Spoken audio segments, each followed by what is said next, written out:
بسم اللہ الرحمن الرحیم۔ السلام علیکم، welcome back to my channel Islamic course with Iqra. حضرت ابراہیم علیہ السلام کا تعارف۔ حضرت ابراہیم علیہ السلام اللہ پاک کے برگزیدہ نبی ہیں۔ اللہ پاک نے آپ کو اپنا خلیل بنایا، اسی لیے حضرت ابراہیم علیہ السلام کو خلیل اللہ کہا جاتا ہے۔ حضرت ابراہیم علیہ السلام کے بعد جتنے انبیاء کرام علیہم السلام تشریف لائے، سب آپ علیہ السلام کی اولاد سے ہوئے، اس لیے حضرت ابراہیم علیہ السلام کو ابو الانبیاء یعنی انبیاء کے والد بھی کہا جاتا ہے۔ حضرت ابراہیم علیہ السلام پہلے انسان ہیں جنہوں نے باقاعدہ اہتمام کے ساتھ مہمان کی مہمان نوازی فرمائی۔ اس اعتبار سے آپ علیہ السلام کا لقب ہے ابو الضیفان یعنی مہمان نوازی کرنے والے۔ حضرت ابراہیم علیہ السلام کا حلیہ مبارک اور ظاہری شکل و شباہت تاجدار انبیاء محمد مصطفیٰ صلی اللہ علیہ وسلم سے بہت ملتی تھی، یہاں تک کہ پیارے آقا مکی مدنی مصطفیٰ صلی اللہ علیہ وسلم نے فرمایا، حضرت ابراہیم علیہ السلام کو دیکھنا ہو تو اپنے صاحب یعنی محمد مصطفیٰ صلی اللہ علیہ وسلم کو دیکھ لو، وہ جد مصطفیٰ ہیں، رب کے خلیل ہیں۔ حضرت ابراہیم علیہ السلام اور نمرود کا واقعہ۔ حضرت ابراہیم علیہ السلام عراق کے شہر بابل میں پیدا ہوئے۔ اس وقت تمام دنیا پر نمرود کی بادشاہت تھی اور اس کا دارالحکومت بھی بابل ہی تھا۔ نمرود بہت سرکش، انتہائی احمق اور ظالم بادشاہ تھا، ایسا بدبخت تھا کہ تھا تو بندہ مگر دعویٰ خدائی کا کرتا تھا اور لوگوں کو مجبور کر کے ان سے اپنی عبادت کروایا کرتا تھا۔ اس وقت جب ہر طرف کفر و شرک پھیلا ہوا تھا، حضرت ابراہیم علیہ السلام نے کلمہ حق بلند فرمایا، دین حق کی تبلیغ شروع فرمائی اور لوگوں کو اللہ وحدہ لا شریک کی عبادت کی طرف بلایا۔ اسی سلسلے میں ایک بار حضرت ابراہیم علیہ السلام اور نمرود کے درمیان توحید کے موضوع پر مناظرہ ہوا۔ اللہ پاک نے اس مناظرے کو پارہ نمبر 3 سورہ البقرہ آیت نمبر 258 میں ذکر فرمایا ہے۔ ارشاد ہوتا ہے، ترجمہ: اے حبیب، کیا تم نے اس کو نہ دیکھا تھا جس نے ابراہیم سے اس کے رب کے بارے میں اس بنا پر جھگڑا کیا کہ اللہ نے اسے بادشاہی دی ہے؟ جب ابراہیم نے فرمایا، میرا رب وہ ہے جو زندگی دیتا ہے اور موت دیتا ہے، اس نے کہا، میں بھی زندگی دیتا ہوں اور موت دیتا ہوں۔ ابراہیم نے فرمایا، تو اللہ سورج کو مشرق سے لاتا ہے، بس تو اسے مغرب سے لے آ۔ تو اس کافر کے ہوش اڑ گئے اور اللہ ظالموں کو ہدایت نہیں دیتا۔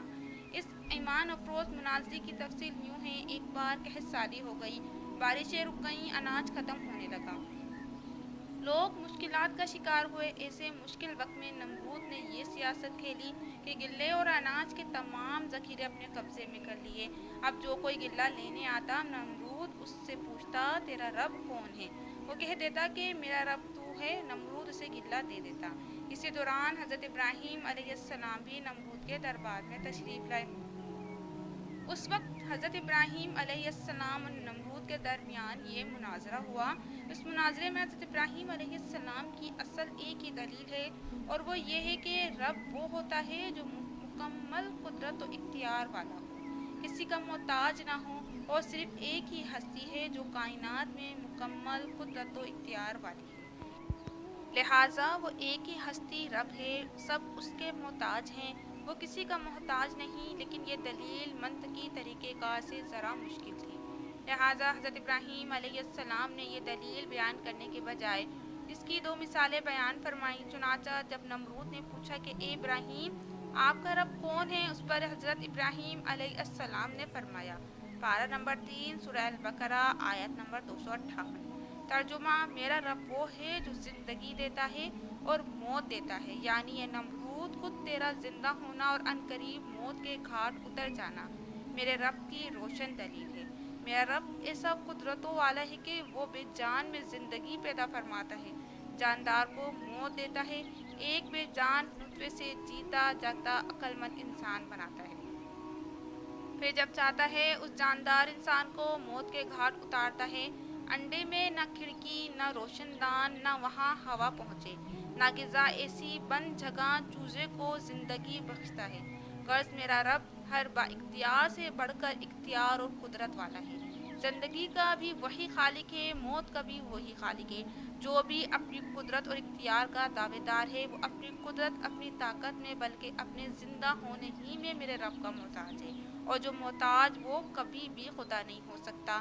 لہٰذا خدا صرف ایک ہی ہے اور وہی اصل قدرت و طاقت والا ہے۔ تو ناظرین، حضرت ابراہیم علیہ السلام کی دلیل بالکل واضح، مکمل، آسانی سے سمجھ آنے والی تھی، اور اس کا جواب دینا نمرود بدبخت کے بس کی بات نہیں تھی۔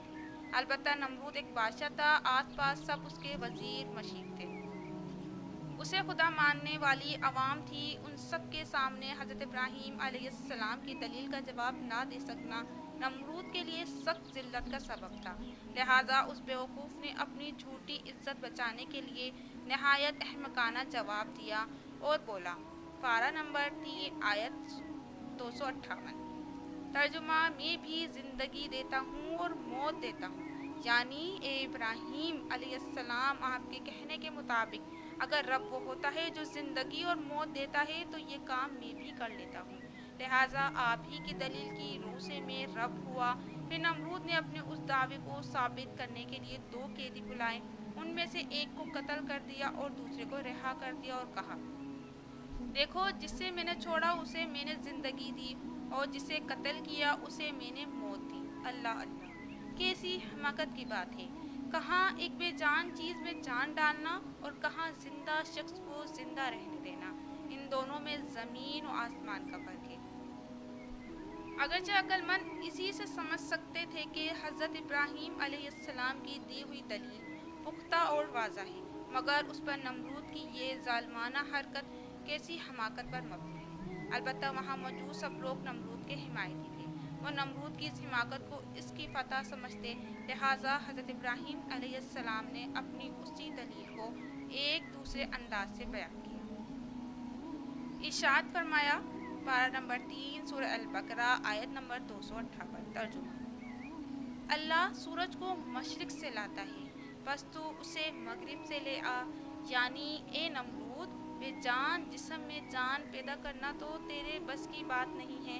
اے رب ہونے کے جھوٹے دعوے دار، تو اس سے آسان کام ہی کر کے دکھا دے، وہ یہ ہے کہ سورج ایک بے جان جسم ہے، یہ مسلسل حرکت کر رہا ہے، چلو اس کی حرکت کو روکنا بھی مشکل سہی، تو بس اتنا کر کے سورج مشرق سے مغرب کی طرف جاتا ہے تو اس کی سمت بدل دے اور سورج کو مغرب سے مشرق کی طرف چلا کر دکھا دے۔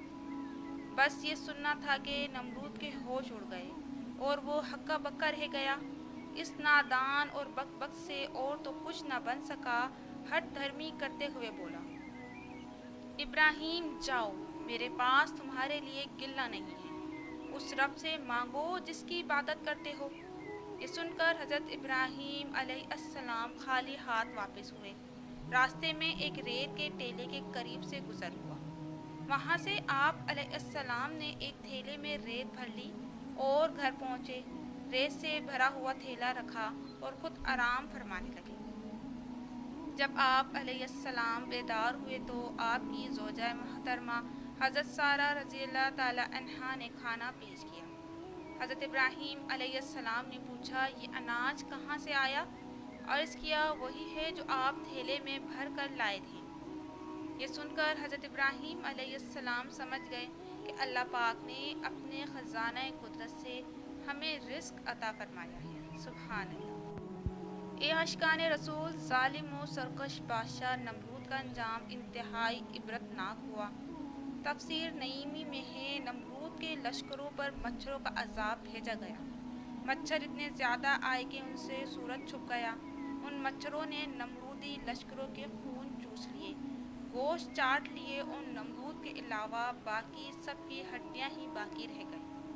نمرود اس عذاب الہی کو دیکھتا تھا مگر کچھ نہ کر سکتا تھا۔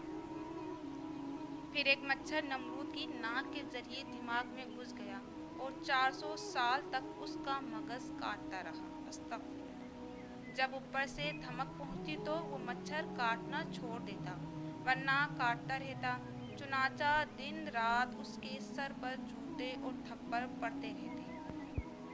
اب اس کے دربار کا یہ ادب تھا کہ جو آئے نمرود کے سر پر جوتا مارے۔ اس عذاب سے پہلے 400 سال نمرود نے بہت آرام سے سلطنت کی اور 400 سال جوتوں سے پٹتا رہا۔ آخر سخت ذلت کے ساتھ وصل جہنم ہوا، اس کی عمر 800 سال سے کچھ زیادہ ہوئی۔ ویڈیو اچھی لگی ہو تو لائک کیجیے، کامنٹ میں اپنی رائے لازمی دیجیے، چینل پہ نئے ہو تو سبسکرائب کر دیجیے۔ شکریہ۔